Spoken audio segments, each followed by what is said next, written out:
दोस्तों स्वागत है अपने YouTube channel top trending GK में। दोस्तों इस वीडियो में अपन देखने वाले हैं एसएससी सीएचएसएल का जो आज आपके 14 अक्टूबर को एग्जाम हुआ तो इनके ऑल शिफ्ट यानी first plus second plus third shift में पूछे गए टोटल 67 जीके के सवाल एग्जैक्ट हूबहू सवाल देखने वाले हैं, जिसमें फर्स्ट शिफ्ट के 23, सेकंड शिफ्ट के रिकॉर्ड यहाँ पर सभी 25 सवाल मिल चुके हैं, थर्ड शिफ्ट के 19 सवाल हैं और जो भी सवाल होंगे वो आपके 100% रियल और ऑथेंटिक है। इस बात पर लाइक करते हुए वीडियो को कंटिन्यू कीजिए और यहाँ पर एक्स्ट्रा फैक्ट सहित कवर किए गए हैं। आज बहुत से एक्स्ट्रा फैक्ट से सवाल हूबहू पूछे गए हैं, जो फर्स्ट शिफ्ट के एक्स्ट्रा फैक्ट से वहां से सेकंड शिफ्ट और थर्ड शिफ्ट में सवाल पूछ लिए गए हैं, तो ये पूरे एक्स्ट्रा फैक्ट जरूर कवर करके जाइएगा। इसकी पीडीएफ फाइल आपको रात्रि को 10 बजे के आसपास हमारे टेलीग्राम चैनल पर मिल जाएगी, लिंक डिस्क्रिप्शन बॉक्स में है, जहां पर प्रीवियस के जो आपके सीजीएल 2020 और 10+2 के जितने भी शिफ्ट के एग्जाम हुए हैं उनके टोटल 600 जीके के एक्स्ट्रा फैक्ट की free of cost PDF file Telegram channel से डाउनलोड कर दीजिए।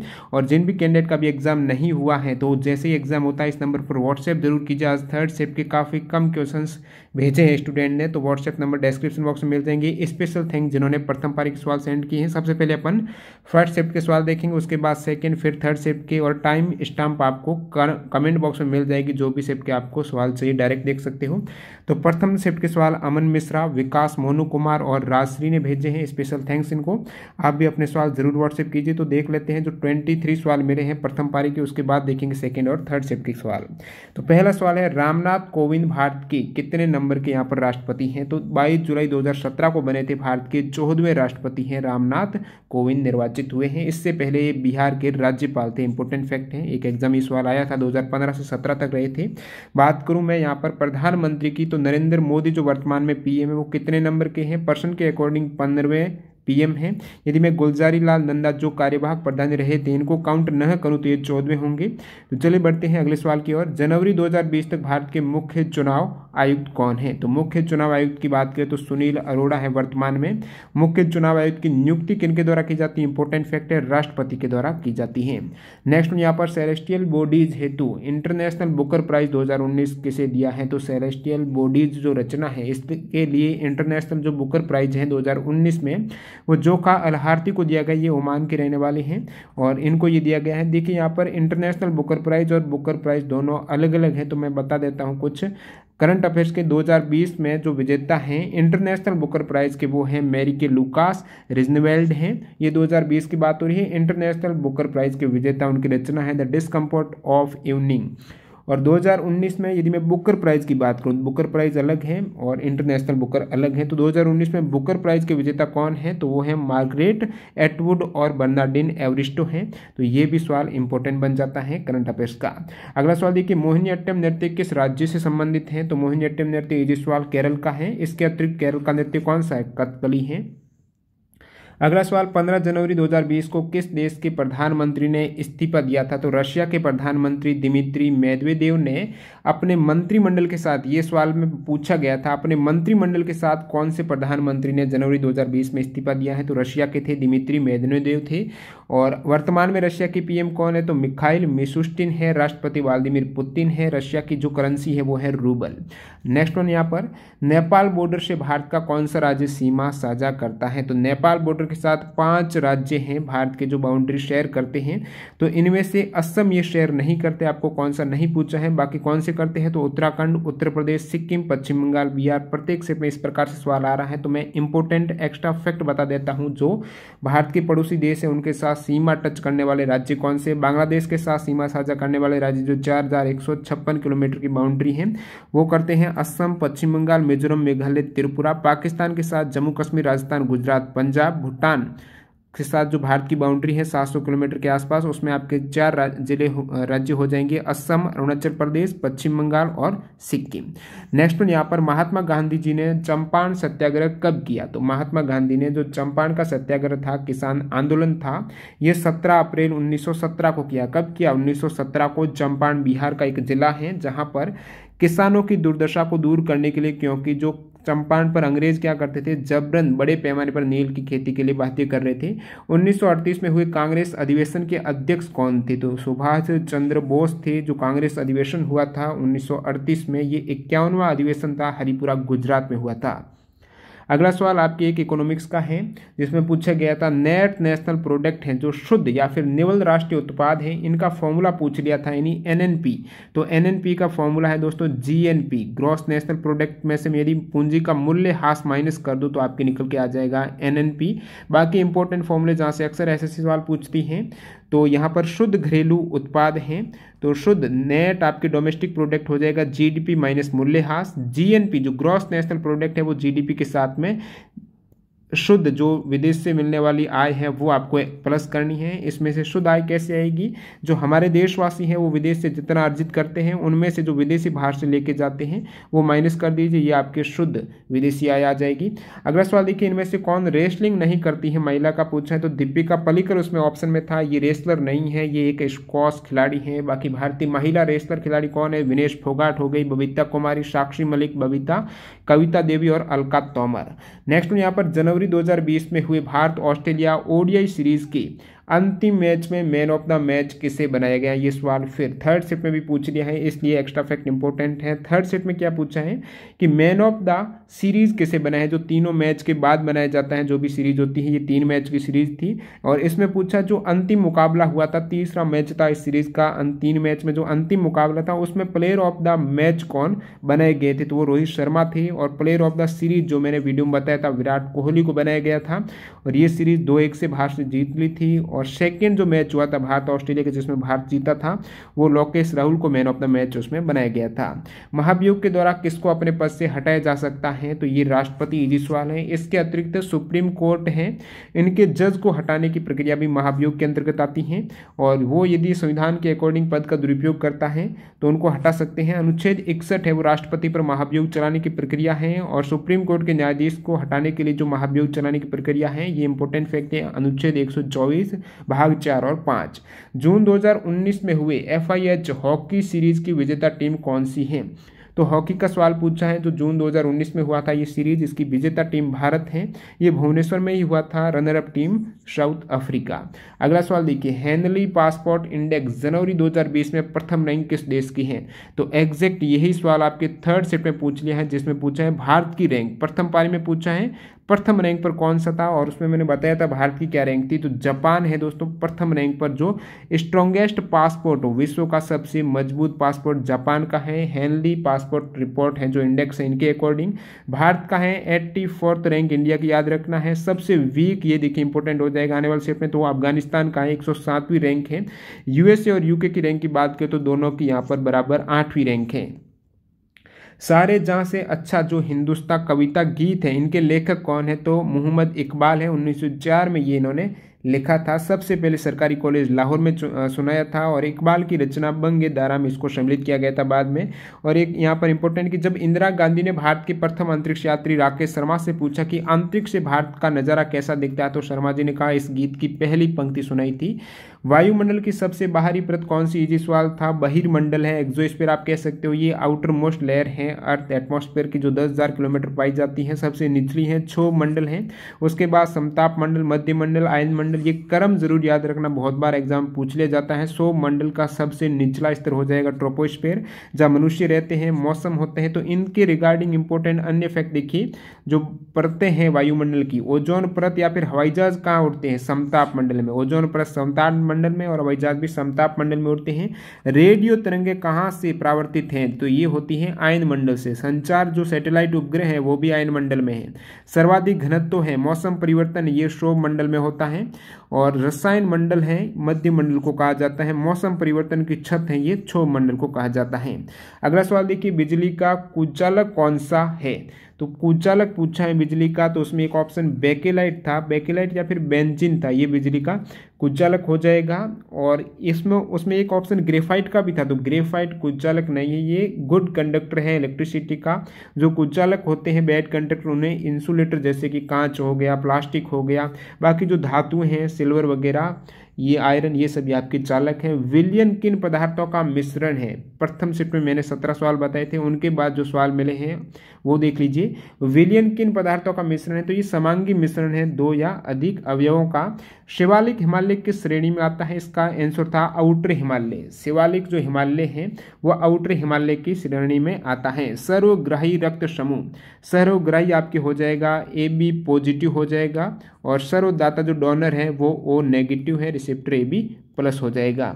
वीडियो गेम को नियंत्रित करने के लिए किस गैजेट का उपयोग किया जाता है? तो ये एक इनपुट डिवाइस है जॉयस्टिक, इसका उपयोग किया जाता है। शायद थर्ड सेट में भी जॉयस्टिक से रिगार्डिंग एक सवाल पूछा गया था वीडियो गेम कंट्रोल करने के लिए, तो इसमें एग्जैक्ट ऐसा सवाल नहीं था, लेकिन उसका आंसर जॉयस्टिक था, कुछ कंट्रोल के रिलेटेड था, वीडियो गेम नहीं दिया था। और ये जो जॉयस्टिक होता है ये कौन या दिशा की इंफॉर्मेशन उस उपकरण को भेजता है जिसको ये कंट्रोल कर रहा है। अगला सवाल देखिए, device that convert analog signal into digital signal. तो कंप्यूटर से प्रत्येक सेट में एक दो सवाल पूछे जा रहे हैं। एनालॉग सिग्नल को डिजिटल सिग्नल में कन्वर्ट करने वाला डिवाइस है, इसे ADC डिवाइस बोलते हैं, analog to digital converter. BBC sports personality of year 2019, तो BBC sports personality of the year 2019 है, ये बेन स्टोक्स को मिला है। बेन स्टोक्स को इसी के साथ साथ हैं सर गारफील्ड सोबर्स ट्रॉफी 2019 में मिल चुकी है, उससे पहले विराट कोहली को मिली थी। अब देख लेते हैं दोस्तों, सेकेंड शिफ्ट के सभी 25 सवाल मिल चुके हैं आज तक का रिकॉर्ड। और स्पेशल थैंक जिन्होंने ये सभी सवाल सेंड किए हैं, RK यादव, कनुप्रिया, राजीव कुमार, रवि कुमार, मनोज कुमार, चंदन जायसवाल। तो देख लेते हैं आपके सेकंड शिफ्ट के सवाल। तो पहला सवाल देखिए, गोवा में जनवरी 2020 में यशस्विनी योजना के तहत महिला स्वयं सहायता समूह को व्यवसाय के लिए कितने रुपए तक का ब्याज मुक्त ऋण दिया जाएगा? ब्याज मुक्त बिना इंटरेस्ट का जो लोन दिया जा रहा है, गोवा में योजना लाई गई है जनवरी 2020 में, नाम है यशस्विनी। तो इस योजना में जो महिलाओं को ऋण मिलेगा वो 5 लाख रुपए का, 5 साल तक कोई ब्याज नहीं देना है, उसके बाद 4 किस्तों में भुगतान किया जाना। इसका उद्देश्य राज्य में महिला उद्यमियों का समर्थन करना है। अगला सवाल देखिए, अकबरनामा पुस्तक, अकबरनामा पुस्तक है, इसे आईने अकबरी बोला जाता है, अब्दुल फजल के द्वारा लिखित ये पुस्तक है फारसी भाषा में, ये भी ध्यान में रखना है। अगला सवाल, टेराकोटा पर आधारित प्रसिद्ध विष्णुपुर के टेम्पल कहाँ पर है? जो टेराकोटा पर आधारित जो हस्तशिल्प रहती हैं उन पर आधारित जो प्रसिद्ध विष्णुपुर टेम्पल है वो पश्चिम बंगाल में है। टेराकोटा के मंदिर, ये जो विष्णुपुर है, ये टेराकोटा के मंदिर बालूचरी साड़ी और पीतल की सजावटी वस्तुओं के लिए काफी पॉपुलर है। 2019 का स्पिरिट ऑफ क्रिकेट अवार्ड किसे मिला है? कल भी पूछा गया था, आज भी सेम क्वेश्चन पूछ लिया है। 2019 का spirit of the cricket award दिया गया है विराट कोहली को, और ICC ODI और टेस्ट टीम 2019 के कप्तान भी है विराट कोहली। अन्य जो ICC के अवार्ड है 2019 के वो देख लीजिए, आने वाले सेट के लिए इंपॉर्टेंट फैक्ट बन जाते हैं। तो उसमें ICC ODI cricketer of the year 2019 Rohit Sharma, T20 performance of 2019 Deepak Chahar हैं, sir Garfield Sobers trophy Ben Stokes हो जाएंगे। Test cricketer of the year 2019 है पैट कमिंस है। फिर देख लेते हैं टेस्ट क्रिकेट, ये पैट कमिंस हो गए। Associate cricketer of the year Kyle Coetzer हैं। ICC men's emerging cricketer important है, मार्नस लब्स चगने हैं। 2019 umpire of the year Richards है। अब देख लेते हैं अगला सवाल, पांचवा सवाल देखिए, ATP award player of the year 2019 किसे दिया गया है? तो दोस्तों ये जो ATP अवार्ड है टेनिस का है, एसोसिएशन ऑफ टेनिस प्रोफेशनल। ये अवार्ड 2019 में जो प्लेयर ऑफ द ईयर है प्रथम रैंक पर वो राफेल नडाल है। ये स्पेन के टेनिस खिलाड़ी हैं, बहुत बार पूछ लिया जाता है किस देश से संबंधित है, तो राफेल नडाल स्पेन से हैं। और नोवाक जोकोविच की बात करते हुए सर्बिया के हैं, जिन्हें 2018 में यही अवार्ड दिया गया था। और इसी के रिगार्डिंग ATP का अवार्ड 2019 में जो डबल्स टीम है वो 2019 में दिया गया है दो जनों को, जुआन सेबेस्टियन कबाल, क्योंकि ये डबल है तो ये आपके रॉबर्ट फ्रान है डबल्स में, ये सिंगल्स में आपके राफेल नडाल। URL की फुल फॉर्म, कंप्यूटर का सवाल है, यूनिफॉर्म रिसोर्स लोकेटर, जो वेबसाइट वगैरह आप सर्च करते हैं वो URL के रूप में। अन्य कुछ इंपॉर्टेंट जहाँ से सवाल आते हैं, PDF portable document format, HTTP hypertext transfer protocol, HTML hypertext markup language. Next सवाल देखिए, कंप्यूटर को टेलीफोन लाइन के द्वारा किसी अन्य कंप्यूटर को इन्फॉर्मेशन भेजने व लेने में मदद करता है, मोडेम के द्वारा। टेलीफोन लाइन के द्वारा किसी अन्य कंप्यूटर को जो सूचना है भेजने में और वापस लेने में मदद करता है, मोडेम। मोडेम की जो फुल फॉर्म रहती है वो मॉड्यूलेटर डीमॉड्यूलेटर रहती है, यानी एक ऐसा डिवाइस जो किसी डिजिटल इन्फॉर्मेशन को मॉड्यूलेट करके उसको एनालॉग में कन्वर्ट करेगा और फिर जो एनालॉग प्रारूप में सिग्नल आएगा उसे वापस डीमॉड्यूलेट करके उसे डिजिटल में ग्रहण करेगा। अगला सवाल देखिए, 42वें संविधान संशोधन में प्रस्तावना में कौन से नए शब्द जोड़े गए हैं। बहुत बार एग्जाम ये सवाल पूछा जाता है। तो प्रस्तावना में 3 शब्द हैं, धर्मनिरपेक्ष, समाजवादी और अखंडता। एकता के साथ जोड़ दिया गया है अखंडता। तो 3 शब्द ये जोड़े गए हैं 42वें संविधान संशोधन, जिसे मिनी संविधान, लघु संविधान कहा जाता है। ये लघु संविधान स्वर्ण सिंह समिति की सिफारिशों को प्रभावी करता है। और ये जो आपका 42वां संविधान संशोधन है, इसमें और क्या चेंजेस किए गए और कौन से जोड़े गए हैं। तो भाग 4 क के अनुच्छेद 51 क है, इसमें नागरिकों के लिए 10 मौलिक कर्तव्यों को जोड़ा गया है। इसी संविधान संशोधन में 10 मौलिक कर्तव्यों को जोड़ा गया है और 11वां मौलिक कर्तव्य बाद में जोड़ा गया है, जिसमें माता पिता या संरक्षक द्वारा 6 से 14 वर्ष तक के बच्चों के हेतु प्राथमिक शिक्षा का प्रावधान है। ये 86 जो अमेंडमेंट हुआ है 2002 में, उसके तहत 11वां मौलिक कर्तव्य जोड़ा गया है अनुच्छेद, जो आपकी भाग 4 में 51 क के अंतर्गत है। अगला सवाल देखिए यहाँ पर, यूनेस्को के world network of biosphere reserve की लिस्ट में अब भारत के कितने आरक्षित क्षेत्र शामिल है। तो भारत के कितने बायोस्फीयर रिजर्व हैं जो यूनेस्को की वर्ल्ड नेटवर्क वाली लिस्ट है। तो उसमें टोटल भारत के 11 बायोस्फीयर रिजर्व है। भारत की बात करें, टोटल 18 जीवमंडल संरक्षित क्षेत्र है, उसमें से 11 क्षेत्र संरक्षित जीवमंडल के विश्व नेटवर्क का भाग है। और 2018 में कौन से शामिल किए गए हैं। तो ये करंट के बन जाते हैं आपके, कौन सा बायोस्फीयर रिजर्व 2018 में कंचनजंगा जो सिक्किम में है। इससे पहले 2016 में अगस्त्य मलाई बायोस्फीयर रिजर्व जोड़ा गया था, ये केरल तमिलनाडु में है। सबसे पहले जो रिजर्व बायोस्फीयर रिजर्व जोड़ा गया था इस यूनेस्को की लिस्ट में, वो था नीलगिरी, जो कि तमिलनाडु, केरल, कर्नाटक में है। अगला सवाल देखिए, ICC T20 जो जनवरी 2020 तक की रैंक के अकॉर्डिंग देश की कौन सा देश टॉप पर है। तो ICC की जो T20 में परफॉर्मेंस है, किस देश की प्रथम रैंक है। तो ऑस्ट्रेलिया की है, सेकंड इंग्लैंड की है, अपने भारत की तीसरी रैंक है। वनडे में प्रथम इंग्लैंड की है, सेकंड इंडिया की है। टेस्ट में प्रथम ऑस्ट्रेलिया, सेकंड न्यूजीलैंड और थर्ड भारत की है। अगला सवाल देखिए यहाँ पर, ज्योति तीव्रता की आपको ऐसा यूनिट पूछी है तो कैंडेला हो जाएगी। CD से डिनोट करते हैं ज्योति तीव्रता। भारत रत्न से सम्मानित प्रथम विदेशी कौन है। तो नॉन इंडियन कौन है जो भारत रत्न से सम्मानित हुए हैं। प्रथम है तो खान अब्दुल गफ्फार खान है, इसे फ्रंटियर गांधी के नाम से जाने जाते हैं। थर्ड शिफ्ट में यही सवाल पूछा गया था, फ्रंटियर गांधी के नाम से किन्हें जाना जाता है। तो अब्दुल गफ्फार खान है। और ये 1987 में स्वतंत्रता संग्राम में उनके योगदान के लिए उन्हें भारत का जो सर्वोच्च सिविलियन नागरिक सम्मान है भारत रत्न से सम्मानित किया गया था। सेकेंड की बात करें, जो विदेशी हैं, भारतीय नहीं है, वो साउथ अफ्रीका के पूर्व प्रेसिडेंट हैं नेल्सन मंडेला को 1990 में दिया गया था भारत रत्न। भारत रत्न की बात करें तो सबसे पहले 1954 में ये अवार्ड दिया गया था। ये 3 जनों को राजगोपालचारी, सर्वपल्ली राधाकृष्ण और CV रमन को दिया गया। अभी करंट की 2019 में दिया गया था नानाजी देशमुख को मरणोपरांत, भूपेन हजारिका को मरणोपरांत और प्रणब मुखर्जी को। अगला सवाल, किस अनुच्छेद के तहत जो आपके नागरिक संशोधन विधेयक हैं, एक्ट हैं, तो इनके विरुद्ध केरल सरकार ने सुप्रीम कोर्ट में याचिका दायर कर दी थी। तो ये आपके जो सिटीजन अमेंडमेंट एक्ट हैं, इनके विरुद्ध केरल सरकार ने सुप्रीम कोर्ट में जो याचिका दायर की थी, वो किस अनुच्छेद के तहत कर सकती है। राज्य और केंद्र के मध्य जो विवाद होता है वो अनुच्छेद 171 के तहत सुप्रीम कोर्ट में याचिका लगाई जा सकती है। और केरल ने ही यही किया, सरकार ने इसके लिए सुप्रीम कोर्ट में संविधान के अनुच्छेद 131 का प्रयोग करते हुए याचिका दाखिल की है। ये आपके करंट का सवाल देखिए, केरल सरकार ने कहा कि ये कानून अनुच्छेद 14 है, 21 है, 25 का उल्लंघन करता है। इसी के चलते इन्होंने CAA अनुच्छेद 131 के तहत याचिका दायर की है। नागरिकता संशोधन अधिनियम के तहत जो अधिनियम आया था उसमें क्या था एक्ट में कि 31 दिसंबर 2014 को, इससे पहले जो भारत में आकर रहने वाले विदेशी जैसे अफगानिस्तान, बांग्लादेश, पाकिस्तान के जो हिंदू, सिख, बौद्ध, जैनी, पारसी, ईसाई हैं, वो अवैध प्रवासी न माने और उन्हें भारतीय नागरिकता देने का प्रावधान था।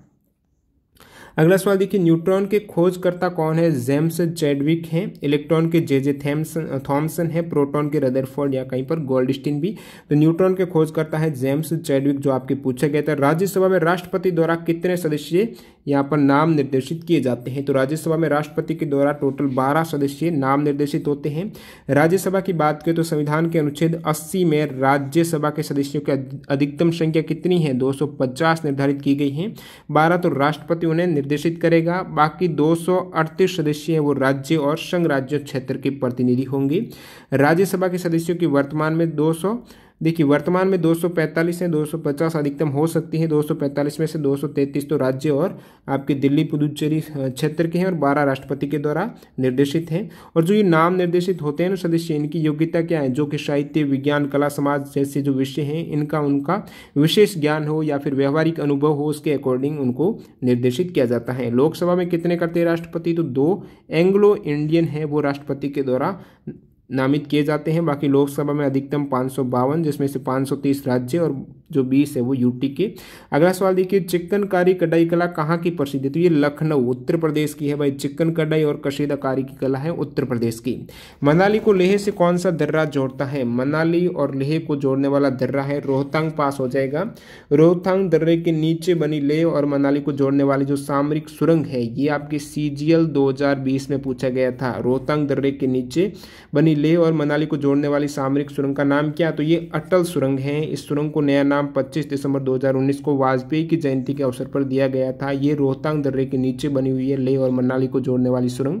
रोहतांग दर्रा कहाँ पर है, तो हिमाचल प्रदेश में है। और बाकी अन्य इंपॉर्टेंट दर्रे जहाँ से अक्सर सवाल आते हैं उसमें आपके नाथुला सिक्किम में है, फोटुला लद्दाख में है, बोमडीला अरुणाचल प्रदेश में है, बनियाल जम्मू कश्मीर में, लिपुलेख उत्तराखंड में, रोहतांग हिमाचल प्रदेश में, शिवकिला हिमाचल प्रदेश में, काराकोरम दर्रा लद्दाख में और जोजिला दर्रा लद्दाख में है। नेक्स्ट वन देखिए यहाँ पर, गोल्डन ग्लोब अवार्ड 2019 के तहत बेस्ट मोशन पिक्चर ड्रामा किसे दिया गया है, तो ये USA के अवार्ड हैं। गोल्डन ग्लोब अवार्ड 2019 में बेस्ट मोशन पिक्चर ड्रामा का अवार्ड है। फिल्म का नाम है 1917। और गोल्डन ग्लोब अवार्ड 2019 में best performance in A motion picture drama के तहत बेस्ट एक्टर हैं जोकिन फोनिक्स और एक्ट्रेस हैं रेनी जेल्वेगर हैं। बेस्ट फिल्म जो म्यूजिकल और कॉमेडी, ये तो बेस्ट फिल्म ड्रामा की थी 1917। म्यूजिकल कॉमेडी की जो गोल्डन ग्लोब अवार्ड दिया गया once upon a time in Hollywood film को दिया गया है। और पहला गोल्डन ग्लोब पुरस्कार है 1944 को आयोजित किया गया था। अगला सवाल देखिए, ब्रह्मांड में सबसे प्रचुरता में पाए जाने वाला तत्व कौन सा है, तो ब्रह्मांड में सबसे प्रचुरता में पाए जाने वाला जो एलिमेंट है वो हाइड्रोजन हो जाएगा। मैं बात करूं यहाँ पर पृथ्वी की क्रस्ट पर, most abundant element in earth crust, तो पृथ्वी की सतह पर जो सबसे ज़्यादा पाया जाने वाला एलिमेंट है वो है आपकी oxygen 46%, second silicon 28, third aluminium, फिर आयरन है। ये भी आपको ध्यान में रखना, बहुत बार एग्जाम पूछा जाता है। ये तो पूरे यूनिवर्स की बात होगी तो हाइड्रोजन हो जाएगा। और पृथ्वी की क्रस्ट पर सबसे ज़्यादा ऑक्सीजन, फिर आपके सिलिकॉन एल्यूमिनियम। तृतीय क्षेत्र में क्या सम्मिलित है, तो टर्सरी जो आपकी क्षेत्र है उसमें ऑप्शन था व्यापार, जो कि करेक्ट हो जाएगा। जो सेवा क्षेत्र रहता है तृतीय क्षेत्र, सर्विस सेक्टर, उसके अंतर्गत आपके व्यापार आता है, यातायात आता है, कम्युनिकेशन आता है, वित्त, पर्यटन आता है, हॉस्पिटलिटी आता है, संस्कृति आता है, मनोरंजन, ये सभी आपको ध्यान में रखना है।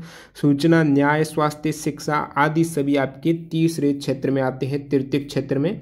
और बाकी प्राथमिक क्षेत्र की बात करें तो उसमें जो खनन हो गया, कृषि हो गया, जो कच्चा उत्पाद बनता है उपभोक्ता के लिए वस्तुओं के रूप में, जो रूपांतरण कच्चा प्रोडक्ट है वो प्राथमिक क्षेत्र में होता है। और उसके बाद द्वितीय क्षेत्र में वही विनिर्माण होता है उसका। और अब देख लेते हैं अगला सवाल, क्वेश्चन नंबर 21। 2018-19 में संतोष ट्रॉफी बहुत बार पूछा जाता है। ये फुटबॉल की ट्रॉफी है, तो उनके विजेता है सर्विसेज फुटबॉल टीम नाम है। उप विजेता पंजाब है। 2017-18 इससे पहले विनर केरला थी। तो सर्विस फुटबॉल टीम है 2018-19 संतोष ट्रॉफी की विजेता। कौन सी रबी फसल नहीं है, तो ऑप्शन के अकॉर्डिंग मैं बता देता हूँ कौन सी रबी की फसलें हैं जो शीत ऋतु के दौरान अक्टूबर और नवंबर माह के दौरान बोई जाती हैं और जो कम तापमान में, और फसल की कटाई होती है फरवरी मार्च में। तो उसमें आपकी जो आ जाएगा चना, मसूर, सरसों, मटर, गेहूं, अलसी, तारा मीरा वगैरह, ये सभी रबी की फसलें हो जाएगी। थार का रेगिस्तान किस पर्वतमाला के पीछे स्थित है, तो थार का मरुस्थल जो रेगिस्तान है वो अरावली पर्वतमाला के पश्चिमी किनारे पर ये मरुस्थल स्थित है। नेक्स्ट यहाँ पर कौन काकोरी कांड में शामिल नहीं था, काकोरी जो कांड था, ट्रेन को लूटा गया था, उसमें भगत सिंह ऑप्शन में था जो शामिल नहीं थे। कौन शामिल थे वो देख लेते हैं। तो काकोरी कांड हुआ था, इसमें हिंदुस्तान रिपब्लिकन एसोसिएशन दल के टोटल 10 व्यक्तियों ने मिलके, उनके 10 सदस्यों ने मिलकर ये लूटा था। उसमें प्रमुख सदस्य थे राजेंद्र नाथ लोहिड़ी। तो इन्होंने 9 अगस्त 1925 को ये कांड काकोरी कांड किया था। राजेंद्र नाथ लाहिड़ी ने 9 अगस्त 1925 को लखनऊ जिले के काकोरी जो रेलवे स्टेशन है वहां से एक जो पैसेंजर ट्रेन थी उसकी चैन खींचकर रोका। और क्रांतिकारी पंडित इनके साथ थे राम प्रसाद बिस्मिल जो ऑप्शन में था आपकी, और अशफाक उल्ला खां, पंडित चंद्रशेखर आजाद, अन्य 6 सदस्यों ने मिलकर पूरी ट्रेन पर धावा बोलकर सरकारी खजाना लूट लिया था। उसमें इनको सजा भी सुनाई गई थी, जिसमें राजेंद्र नाथ लाहिड़ी, पंडित राम प्रसाद बिस्मिल, अशफाक उल्ला खां तथा ठाकुर रोशन सिंह को मृत्यु दंड की फांसी की सजा सुनाई गई थी। तो ये सभी आपके काकोरी कांड में शामिल थे और भगत सिंह जिसमें ऑप्शन में था वो नहीं थे। सेकंड शिफ्ट का जो अंतिम 25वां सवाल है, भारत में कुल इकोनॉमी इन्वेस्टमेंट किसके अंडर आता है? तो ये सवाल थोड़ा डाउटेबल है, एग्जैक्ट क्या सवाल था, आई थिंक इसका वित्त मंत्रालय करेक्ट होना चाहिए। अब देख लेते हैं आपके लास्ट में थर्ड शिफ्ट के जो टोटल 19 सवाल मिले हैं 25 में, इसके अतिरिक्त जो भी सवाल हैं 5 सवाल, 5 से 6 सवाल, वो यदि आपको मालूम है तो व्हाट्सएप कर सकते हो या कमेंट बॉक्स में बता दीजिए। स्पेशल थैंक्स यहाँ पर राहुल और संतोष कुमार को, 2 ही कैंडिडेट ने सवाल भेजे हैं। आप देखिए थर्ड शिफ्ट में बहुत कम क्वेश्चन भेज रहे हो। जब भी आपका तृतीय पारी में जिन भी कैंडिडेट का एग्जाम है कमेंट करके जरूर बताइएगा और सवाल भी सेंड करना जब एग्जाम हो। तो थर्ड शिफ्ट का पहला सवाल देखिए, सबसे बुजुर्ग स्पोर्ट पर्सन जिनको 2019 में राजीव गांधी खेल रत्न मिला है, तो ओल्डेस्ट स्पोर्ट पर्सन कौन है? दीपा मलिक हैं। ये पैरा ओलंपिक में है गई थी। तो दीपा मलिक को 48 वर्ष की उम्र में सबसे बुजुर्ग इनको 2019 में जो खेल का सबसे सर्वोच्च पुरस्कार राजीव गांधी खेल रत्न दिया गया है, पैरा एथलेटिक्स है दीपा मलिक। इनके साथ बजरंग पूनिया को जो रेसलिंग है। 2020 में ये पुरस्कार जो राजीव गांधी खेल रत्न है ये 5 खिलाड़ियों को दिया गया है। मरेपन थंगावेलु पैरा स्पोर्ट्स से है, Rohit Sharma cricket, Vinesh Phogat wrestling, Manika Batra table tennis और रानी रामपाल ये हॉकी से हैं। नेक्स्ट सवाल देखिए, मौलिक अधिकारों का संरक्षण, मौलिक अधिकारों का जो उपचार है, संरक्षण होता है, चेंजेस वगैरह, वो किस अनुच्छेद में उल्लिखित है? तो संवैधानिक उपचारों का अधिकार है, ये अनुच्छेद 32 में उल्लिखित है। मैं बात करूं मौलिक अधिकारों की तो टोटल जो मौलिक अधिकार हैं वो सभी 12 से 35 अनुच्छेद के मध्य मौलिक अधिकारों का आपको विवरण मिलेगा। और इसमें आपके देखिए मौलिक अधिकार मूल संविधान में शामिल, आपको पता है पहले 7 थे, उसमें से संपत्ति के अधिकार को आपके 44वें संविधान संशोधन के द्वारा मौलिक अधिकार की लिस्ट से हटा दिया। ये पूछा जाता है फिर किस में रखा गया, तो अनुच्छेद 301 के अंतर्गत कानूनी अधिकार रखा गया है। मौलिक अधिकारों को संयुक्त राज्य अमेरिका के संविधान से लिए गए, इंपॉर्टेंट है और भाग 3 में वर्णित है, अनुच्छेद 12 से 35 तक है। और इसमें से एक नया जो अधिकार जोड़ा गया था वो दिसंबर 2002 में अनुच्छेद 21A भाग 3 के माध्यम से 86 जो संविधान संशोधन हुआ था, जिसमें 6 से 14 साल के सभी बालकों को मुक्त और अनिवार्य शिक्षा के अधिकार को मौलिक अधिकार बनाया गया था। यहाँ से बहुत बार सवाल पूछा जाता है। अगला सवाल देखिए, जनवरी 2020 में हुए Bharat Australia one day international series में प्लेयर ऑफ द सीरीज, जो मैंने बताया जो प्रथम पारी का था जिसमें थर्ड मैच का पूछ लिया है, इसमें पूरे तीनों मैच की जो सीरीज है इसमें प्लेयर ऑफ द सीरीज किसे बनाया गया है? तो विराट कोहली को, अंतिम मैच में रोहित शर्मा को बनाया था मैन ऑफ द मैच और सीरीज भारत ने 2-1 से जीत ली थी। नेक्स्ट वन देखिए, वर्तमान में यूपीएससी के चेयरपर्सन कौन है? सवाल में पूछा गया था जनवरी 2020 तक, तो उसके अकॉर्डिंग अरविंद सक्सेना करेक्ट हो जाएगा। वर्तमान में 25 अगस्त के बाद है, यहाँ पर चेंजेज हुआ है, प्रदीप कुमार जोशी है यूपीएससी के चेयरमैन। अगला सवाल 2019 भारत चीन विवादित क्षेत्र डोकलाम कहाँ पर है? तो भारत चाइना जो विवादित क्षेत्र डोकलाम है ये सिक्किम में है, भारत की पूर्व सिक्किम जिला और चाइना के येंदोंग काउंटी के बीच, भूटान का हागेट, ये तीनों देशों की सीमा के मध्य है। हास्य गैस लॉफिंग गैस कौन सी है? तो नाइट्रस ऑक्साइड, बहुत बार फॉर्मूला पूछ लिया जाता है तो N2O इसका फॉर्मूला है। चेकबुक शॉर्ट स्टोरी सीरीज हेतु किसे 2019 का सरस्वती सम्मान मिला है? तो उनकी जो चेकबुक शॉर्ट स्टोरी सीरीज है उस हेतु सरस्वती सम्मान 2019 किसे दिया गया है? वासुदेव मोही को दिया गया है, सिंधी भाषा में ये थी। 2018 में इससे पहले केशिवा रेड्डी को पकाकी ओंगली टाइट कविता संग्रह के लिए दिया गया था। और जो सरस्वती सम्मान है इसकी शुरुआत 1991 में हुई है, ये 22 भाषाओं में से किसी एक को दिया जाता है। प्रथम विनर है वो हरिवंश राय बच्चन है, बहुत बार पूछा गया इंपॉर्टेंट फैक्ट है। पुरस्कार राशि दी जाती है 15 लाख रुपए।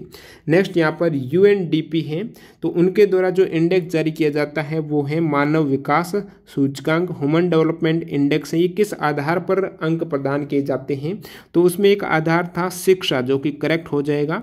तो शिक्षा, अन्य कौन सी यहाँ पर बेस है? तो उसमें आपकी जीवन प्रत्याशा आ जाएगी, जीवन प्रत्याशा, शिक्षा आ जाएगी। फिर आय के मानकों के आधार पर ये लिस्ट प्रकाशित की जाती है। मानव विकास जो सूचकांक है ये संयुक्त राष्ट्र विकास कार्यक्रम UNDP है, यूनाइटेड नेशनल डेवलपमेंट प्रोग्राम के द्वारा जारी होने वाला वार्षिक रिपोर्ट है जिसमें ये सभी आधार के मानक हैं, जीवन प्रत्याशा, शिक्षा और आय के मानक। और 2019 में करंट की बात करें, इंपॉर्टेंट फैक्ट है, सवाल जरूर आएगा आने वाले सेट में। 2019 में भारत की जो ह्यूमन डेवलपमेंट इंडेक्स में रैंक रही है वो 129वीं रही है। आउट ऑफ 189 देशों में से प्रथम नॉर्वे की, सेकेंड स्विट्जरलैंड की है। 1939 में ऑल इंडिया फॉरवर्ड ब्लॉक की स्थापना किसने की थी? तो ये थर्ड शिफ्ट का सवाल है, इसमें थोड़े सवाल में डाउट है एग्जैक्ट क्या सवाल था। ऑल इंडिया और 1939 से रिलेटेड था, तो कुछ ऐसा सवाल हो सकता है। कमेंट करके बताइए आप एग्जैक्ट यही सवाल था या फिर क्या चेंजेस था। तो 1939 में जो ऑल इंडिया फॉरवर्ड ब्लॉक है, इस दल का एक युवा संगठन भी है, अखिल भारतीय युवक लीग है, तो इसकी जो स्थापना की थी वो नेताजी सुभाष चंद्र बोस ने की थी और ये 1939 में हुई थी। पंचायत के विघटन के बाद कितने समय से पूर्व पुनः निर्वाचन उनका आवश्यक है? जब पंचायत का विघटन हो जाता है तो कितने समय से पूर्व उनका पुनः निर्वाचन होगा? तो 6 माह से पहले वहां पर चुनाव होंगे दोबारा विघटन की तारीख के बाद। किस देश की संसद ने एक प्रस्ताव पारित कर अमेरिकी सेना को आतंकवादी घोषित किया था? तो ईरान के द्वारा, क्योंकि अमेरिका हमले में ईरानी सेना के जो जनरल थे कासिम सुलेमानी, उनको मार गिराया था। फिर ईरान ने उनकी संसद में एक प्रस्ताव पारित करके अमेरिकी सेना को आतंकवादी संगठन घोषित कर दिया था। कौन सा धर्म है वो जैन अवेस्ता नामक धर्म ग्रंथ पर आधारित है? कौन सा धर्म जो जैन अवेस्ता धार्मिक ग्रंथ है उनका उन पर आधारित है? ये पारसी धर्म हो जाएगा। इंपॉर्टेंट सवाल। 2011 की जनगणना के अनुसार सबसे ज्यादा जनसंख्या घनत्व किस राज्य का है? तो बिहार का है। बाकी बात के तो यूटी में आपके दिल्ली का सबसे अधिक हो जाएगा। राज्य में बिहार का सबसे कम जनसंख्या घनत्व अरुणाचल प्रदेश का 17 व्यक्ति वर्ग किलोमीटर में। अगला सवाल यहाँ पर ये हेनली पासपोर्ट इंडेक्स फर्स्ट में भी था, सेकंड में ये थर्ड सेट में पूछा है कि हेनली पासपोर्ट इंडेक्स है जनवरी 2020 में भारत की रैंक क्या है? 84th है। इंडिया की रैंक प्रथम रैंक जापान की, सबसे नीचे अफगानिस्तान है। नेक्स्ट वन देखिए यहाँ पर किसे फ्रंटियर गांधी के नाम से भी जाना जाता है? तो अब्दुल गफार खां को फ्रंटियर गांधी के नाम से जाना जाता है। जीडीपी में 50% से अधिक योगदान किस क्षेत्र का रहता है? तो 6वां क्षेत्र है, सर्विस सेक्टर का योगदान है। अभी मैं करंट की बात करूं तो जीडीपी में 54.3% है सेवा क्षेत्र। बाकी जो आपके उद्योग है, इंडस्ट्री सेक्टर है, उसका 29.6% है। और जो आपकी कृषि क्षेत्र है जहां पर सबसे ज़्यादा रोजगार है 50% के आसपास, उसका जो जीडीपी में योगदान है वो है आपके 17%। अगला सवाल देखिए, भारत के युद्धाभ्यास से अब एग्जैक्ट ये 3 सवाल नहीं मिले, आपके थर्ड सेट में था। तो ये सवाल क्या थे? युद्धाभ्यास में किन देश का पूछा गया था, कौन से युद्धाभ्यास का नाम था? छोटी आंसर से प्रश्न, एक कंप्यूटर का भी सवाल था इनपुट डिवाइस के रिलेटेड, वो आप कमेंट करके बता सकते हो यदि आपके थर्ड सेट में था, या फिर बचे हुए सवाल भी आप कमेंट कर देना। बाकी इसकी PDF फाइल आपको रात्रि 10 बजे के आसपास हमारे Telegram channel link description box में है, वहाँ से ज्वाइन कर लीजिए। आपका जब भी एग्जाम होता है आपके सवाल व्हाट्सएप जरूर कीजिए। आज थर्ड शिफ्ट के काफ़ी कम सवाल आपने सेंड किए हैं, तो डिस्क्रिप्शन बॉक्स में नंबर है। मिलते हैं कल वाले वीडियो के साथ, तब तक के लिए वंदे मातरम, जय हिंद दोस्तों।